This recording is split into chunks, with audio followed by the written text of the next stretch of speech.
Hi all, welcome to football arena. ഫിഫയുടെ പ്രസിഡന്റായ Gianni Infantino വലിയ ബുദ്ധിമുട്ട് നേരിട്ടുകൊണ്ടിരിക്കുന്ന ഒരു സമയമാണ് ഇത്. അതായത് വേൾഡ് കപ്പിനെ വിൽക്കാൻ അഥവാ വേൾഡ് കപ്പ് സ്വകാര്യവൽക്കരിക്കാനുള്ള ഒരു ശ്രമം ജിയാനി ഇൻഫാന്റിനോ നടത്തിയിരുന്നു. ഇത് വലിയ രൂപത്തിൽ വിവാദമായതോടുകൂടി അദ്ദേഹത്തിന് പിൻവാങ്ങേണ്ടി വന്നു എന്നുള്ളതാണ്. അതുകൊണ്ട് തന്നെ യുവേഫ ഇദ്ദേഹത്തിനെതിരെ തിരിഞ്ഞിട്ടുണ്ട്.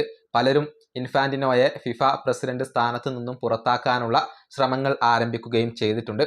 അതിനിടെ അർജന്റീന ഫുട്ബോൾ അസോസിയേഷൻ ഈ പ്രസിഡന്റിന് പൂർണ്ണ പിന്തുണ പ്രഖ്യാപിക്കുകയും ചെയ്തിരുന്നു. ഇനിയിപ്പോൾ ബ്രസീലിന്റെ നിലപാട് എന്താണ് എന്നുള്ളത് വ്യക്തമായിട്ടുണ്ട്.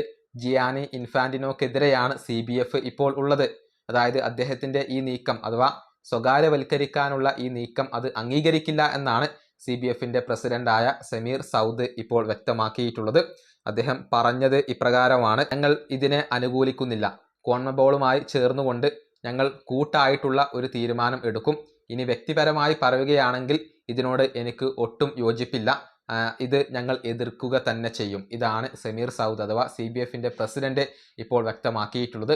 ജിയാനി ഇൻഫാന്റിനോയുടെ ഈ നീക്കത്തോട് താല്പര്യമില്ല, അത് എതിർക്കും, അദ്ദേഹത്തെ എതിർക്കും എന്നുള്ളത് സമീർ സൗദ് അഥവാ ബ്രസീൽ ഇപ്പോൾ വ്യക്തമാക്കിയിട്ടുണ്ട്. ഏതായാലും ജിയാനി ഇൻഫാന്റിനോ വലിയ വെല്ലുവിളിയാണ് ഇപ്പോൾ നേരിട്ടുകൊണ്ടിരിക്കുന്നത്. അദ്ദേഹം ആ ഒരു സ്ഥാനം ഒഴിഞ്ഞു മാറണം എന്ന് തന്നെയാണ് പല അസോസിയേഷനുകളും ഇപ്പോൾ ആവശ്യപ്പെടുന്നത്. ഈ വീഡിയോ അവസാനിപ്പിക്കുന്നു. അടുത്ത വീഡിയോയിൽ കാണാം.